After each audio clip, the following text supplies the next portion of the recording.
Guys మీరు ఇప్పటి వరకు ఇలాంటి మూవీ అస్సలు చూసి ఉండరు. అలాగే నేను కూడా ఇలాంటి మూవీ ఇప్పటి వరకు చూడలేదు. సింపుల్ గా చెప్పాలి అంటే ఈ మూవీ డైరెక్టర్ ఈ మూవీలోని ఓన్లీ ఏసుకుంటాం మాత్రమే ఉండాలి అని ఫిక్స్ అయ్యి తీసాడో లేదో తెలియదు కానీ ఈ మూవీలో మాత్రం ఓన్లీ మింగుడి మాత్రమే ఉంటుంది. మూవీ చాలా డిఫరెంట్ గా ఉంటుంది కాబట్టి ఎక్కడ స్కిప్ చేయకుండా ఎండింగ్ వరకు చూసి మూవీని ఎంజాయ్ చేయండి. ఇక మూవీ స్టార్టింగ్ సీన్ లోని రిక్కీ అనే ఒక అబ్బాయిని చూపిస్తారు. రిక్కీ తన సెలవు రోజులు గడపడానికి హాస్టల్‌ను వదిలేసి తన ఇంటికి వెళ్తూ ఉంటాడు. అయితే రిక్కీ ట్రైన్‌లో తన ఇంటికి వెళ్తూ ఉంటాడు. ట్రైన్‌లో అతను కూర్చుంటాకి ఖాళీగా ఉండే ఒక బోగీని వెతుకుతూ ఉంటాడు. అయితే ఒక బోగీలోని ఒక అమ్మాయి కూర్చుని ఉంటుంది. ఆ అమ్మాయి పడుకుని ఉంటుంది. ఆ అమ్మాయి చూడటానికి చాలా అందంగా ఉంటుంది. అలాగే ఆ బోగీ కూడా ఖాళీగా ఉంటుంది. అలాగే ఆమె షర్ట్ బటన్ కూడా లైట్‌గా ఓపెన్ అయి ఉంటుంది. ఒకవైపు వీడేమో ఇప్పుడిప్పుడే వయసులోకి వచ్చాడు. ఇతని లోపల వీణలు మోగుతూ ఉంటాయి. ఇక లోపల అమ్మాయి ఉంది. క్యాబిన్ ఖాళీగా ఉందని వీడు వెళ్ళి ఆ క్యాబిన్ లో కూర్చుంటాడు. ఇక వీడు అంత అందమైన అమ్మాయిని ఎదరు పెట్టుకుని వీడు ఆపుకోలేక ఆ అమ్మాయిని గోకుతూ ఉంటాడు. వీడు గోకే గోకుడికి ఆ అమ్మాయి నిద్రలేస్తుంది. ఆ అమ్మాయి నిద్రలేగ్గానే వీడు చాలా భయపడుతూ ఉంటాడు. కానీ ఇప్పుడు కూడా రిక్కీ ఆ అమ్మాయి శరీరాన్ని చూస్తూ ఉంటాడు. ఒకవైపు ఆ అమ్మాయి కూడా నన్ను వాడుకో అన్నట్టు ఈ అబ్బాయికి కోఆపరేట్ చేస్తూ అక్కడ చాలా సెక్సీగా పడుకుంటుంది. ఇక రిక్కీ ఆ అమ్మాయిని ఏదో ఒకటి చేద్దాం అని అనుకునే లోపు ఆ క్యాబిన్ లోకి ఇంకొక వ్యక్తి వచ్చేస్తాడు. ఆ వ్యక్తి రాగానే ఈ అమ్మాయి కూడా మళ్ళా లేచి మామూలుగా కూర్చుని ఉంటుంది. అయితే ఈ అమ్మాయి కామంతో కటకటలాడిపోతూ ఉంటుంది. ఒకవైపు ఆ అబ్బాయి కూడా అదే మూడ్ లో ఉన్నందుకు రిక్కీని క్యాబిన్ బయటికి పంపించేసి లోపల వెళ్ళు యుద్ధం చేస్తాం మొదలు పెడతాడు. కరెక్ట్‌గా అదే సమయంలో అక్కడికి టీసీ వచ్చి వీళ్ళ మూడ్ మొత్తం చెడగొడతారు. ఇక టీసీ రావడం వల్ల రిక్కీ కూడా లోపలికి వచ్చేస్తాడు. తర్వాత వీళ్ళ ముగ్గురు వాళ్ళ వాళ్ళ వివరాల్ని చెప్పుకుంటూ ఉంటారు.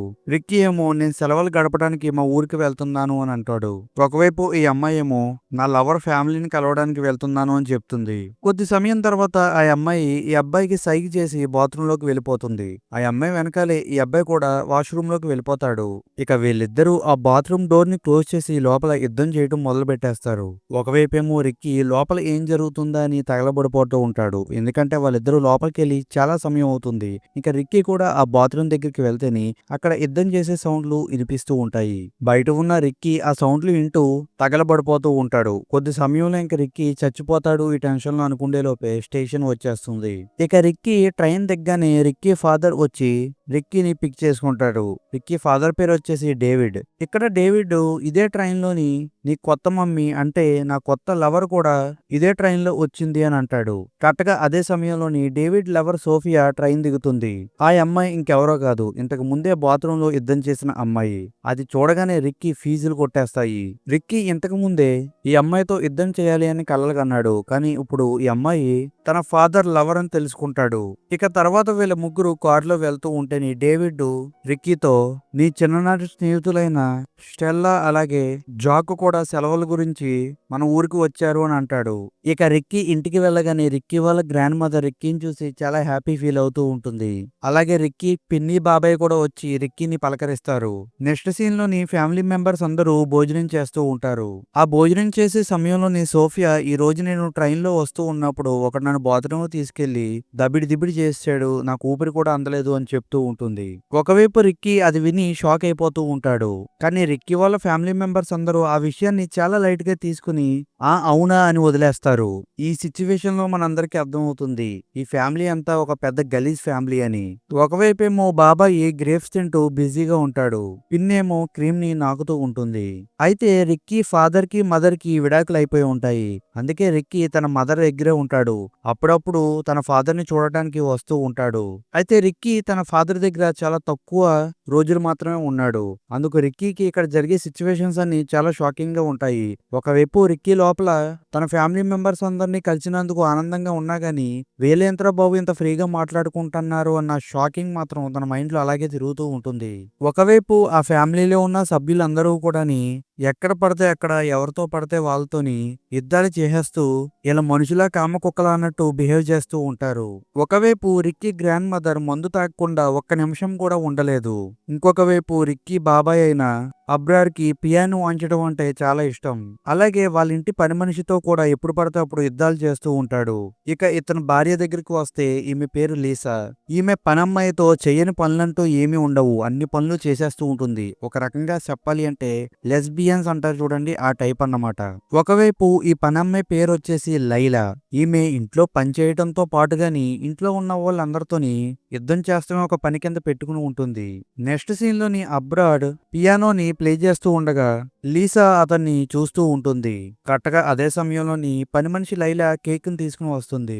ఒకవైపు లైలాని చూడగానే ఈమె బాడీ అంతా హీట్ ఎక్కిపోతూ ఉంటుంది. ఈమె పని మనిషి చేతిలో ఉన్న కేక్‌ని తీసుకుని ఆ పని మనిషి బాడీకి అలాగే మొహానికి పామి ఆ కేక్‌ని నాకుతూ ఉంటుంది. వాళ్ళిద్దరూ అలా చేసుకుంటూ ఉంటేని ఇంకోవైపు అబ్రాడ్ కూడా వాళ్ళని చూసి హీట్ ఎక్కిపోతూ ఉంటాడు. ఇక ఈ అబ్రాడ్ కూడా ప్యాంట్లోకి చెయ్యిని పెట్టి యుద్ధం చేస్తూ ఉంటాడు. వీడి విషయానికొస్తే వీడు వాళ్ళ భార్యతో గడపటం కన్నా గాని వాళ్ళ భార్య వేరే ఒకళ్ళతో గడుపుతూ ఉంటే వాళ్ళని చూస్తమే వీడికిష్టం. మన భాషలో చెప్పుకోవాలంటే వీడికి మూత్రం ఎక్కువ, ఆత్రం తక్కువ.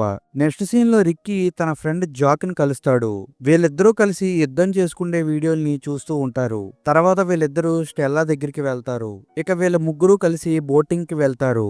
అక్కడ వీళ్ళ ముగ్గురుని ఎవరెవరు వాళ్ళ లైఫ్‌లో ఎవరితో యుద్ధం చేశారో అన్న వివరాలన్నీ చాలా ఓపెన్‌గా మాట్లాడుకుంటూ ఉంటారు. అయితే రిక్కీ చెప్పిన తర్వాత స్టెల్లా నేను ఇప్పటి వరకు నా లైఫ్‌లోని ఎవరితోని యుద్ధం చేయలేదు అని చెప్తూ ఉంటుంది. అది విని రిక్కీ చాలా సంతోషపడుతూ ఉంటాడు. ఎందుకంటే రిక్కీ ఆ అమ్మాయిని ప్రేమిస్తూ ఉంటాడు. కరెక్ట్‌గా అదే సమయంలోని జాక్ ఎక్కువ మత్తులో ఉండటం వలన ఇతను స్టెల్లా డ్రెస్‌ని ఇప్పేస్తాడు. రిక్కీ అది చూసి రిక్కీకి చాలా కోపం వచ్చి అతన్ని కొట్టి సముద్రంలో పడేస్తాడు. అయితే జాక్‌కి స్విమ్మింగ్ రాదు. అందుకతను ఆ నీళ్ళలో మునిగి చనిపోతాడు. తన ఫ్రెండ్ చనిపోవటం వలన రిక్కీ చాలా బాధపడుతూ ఉంటాడు. చాలా రోజులు రిక్కీ చాలా బాధగా గడుపుతూ ఉంటాడు. తర్వాత ఒకరోజు స్టెల్లా డేవిడ్‌తో ఆడుతూ ఉంటుంది. సోఫియా కూడా అక్కడే కూర్చుని వీళ్ళని చూస్తూ ఉంటుంది. ఒకవైపు రిక్కీ కూడా వీళ్ళిద్దరిని చూస్తూ ఉంటారు. వాళ్ళిద్దరూ అంత క్లోజ్‌గా మాట్లాడుకుంటూ ఉండటం సోఫియాకి అలాగే రిక్కీకి కూడా నచ్చదు. అయితే రిక్కీ తన గదిలో నిలబడి అందరినీ చూస్తూ ఉంటాడు.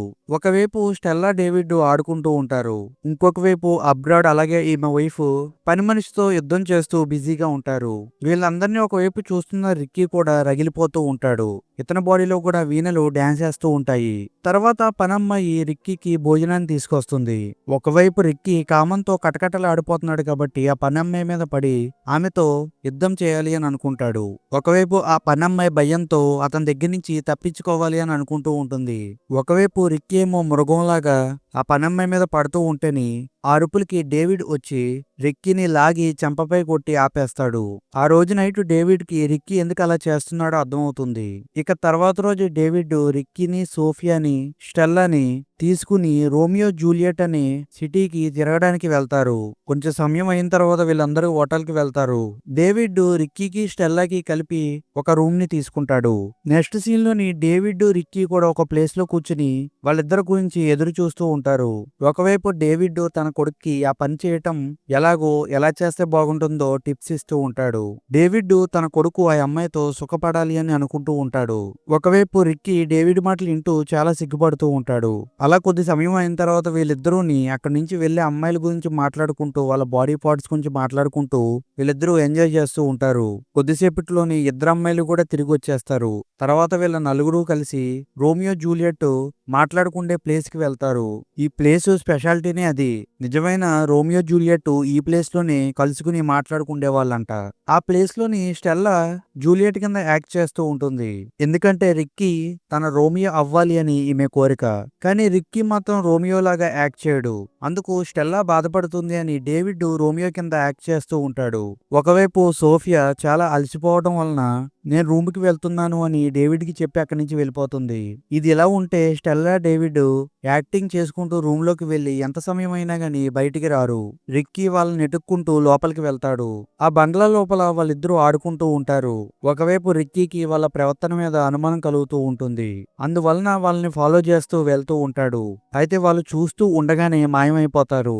ఒకవైపు రిక్కీ వాళ్ళని వెతుకుతూ ఉంటారు. అలాగా కొద్ది దూరం వెళ్ళగానే ఒక ప్లేస్ లోంచి యుద్ధం చేసే సౌండ్లు వినిపిస్తూ ఉంటాయి. రిక్కీ ఏంటా సౌండ్లు అని అక్కడికి వెళ్లి చూస్తేని అక్కడ డేవిడ్ ఆమెతో యుద్ధం చేస్తూ ఉంటాడు.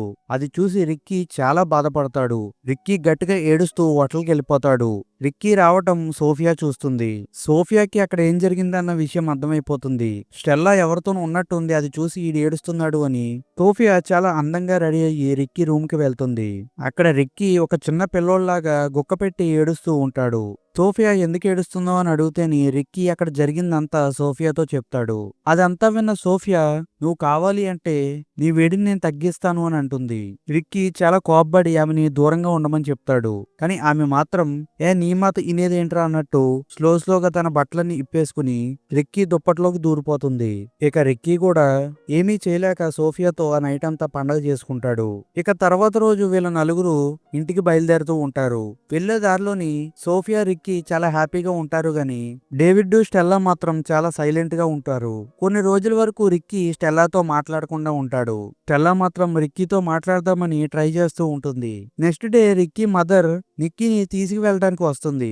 ఎందుకంటే హాలిడేస్ అయిపోయి ఉంటాయి. అలాగే ఈమెకి ఈ ఓపెన్ ఫ్యామిలీ అంటే కూడా నచ్చదు. అందుకే ఈమె డేవిడ్ తో విడాకులు తీసుకుని ఉంటుంది. అలాగే రిక్కీని ఈ ఫ్యామిలీకి దూరంగా ఉంచాలి అని అనుకుంటుంది. కానీ డేవిడ్ మాత్రం రిక్కీ కావాలి అని అంటూ ఉంటాడు. ఇక వీళ్ళందరూ ఇలా మాట్లాడుకుంటూ ఉండగా ఇంకొక వైపు స్టెల్లా రిక్కీని కూల్ చేయడానికి రిక్కీతో గేమ్స్ ఆడుతూ ఉంటుంది. ఇక్కడ కూడా రిక్కీ చాలా కోపంతో ఉంటాడు. అలాగే ఆ ఆటని అట్టపెట్టుకుని ఆ బాల్ తోని స్టెల్లాని కొడుతూ ఉంటాడు. ఇదంతా చూసిన తర్వాత స్టెల్లా నువ్వెందుకు ఇలా కోపంగా ఉంటున్నావు అని అడుగుతుంది. అలాగే వీళ్ళిద్దరూ మళ్ళా మాట్లాడుకుంటూ మొదలు పెడతారు. కొద్ది సమయంలోనే వీళ్ళిద్దరూ మళ్ళా కలిసిపోయి ఆ ప్లేస్ లో భారీ యుద్ధం చేసేస్తారు. తర్వాత వీళ్ళిద్దరూ ఇంటికి వెళ్తుంటేని రిక్కీకి అర్థమవుతుంది, నా మదర్ వచ్చింది, ఇప్పుడు నా మదర్ నన్ను తీసుకు వెళ్ళిపోతుంది అని. ఒకవైపు స్టెల్లా హాలిడేస్ కూడా అయిపోయి ఉంటాయి. ఆమె కూడా మనం మళ్ళా కలుద్దామని రిక్కీకి బాయ్ చెప్పి వెళ్ళిపోతుంది. ఇక ఈ సీన్ తోనే ఈ మూవీ ఎండ్ అయిపోతుంది. ఫ్రెండ్స్, ఇలాంటి మూవీ మీరు ఎప్పుడైనా చూసారా? అలాగే ఈ మూవీ పైన మీ ఒపీనియన్ ఏంటో కూడా కమెంట్ సెక్షన్ లో చెప్పండి. నా ఎక్స్ప్లెనేషన్ నచ్చినట్లయితే ఈ వీడియోకి ఒక లైక్ చేసి మన ఛానల్ సబ్స్క్రైబ్ చేసుకుని ఎప్పుడు మీ సపోర్టింగ్ ని మన ఛానల్ పై చూపిస్తూ ఉండండి.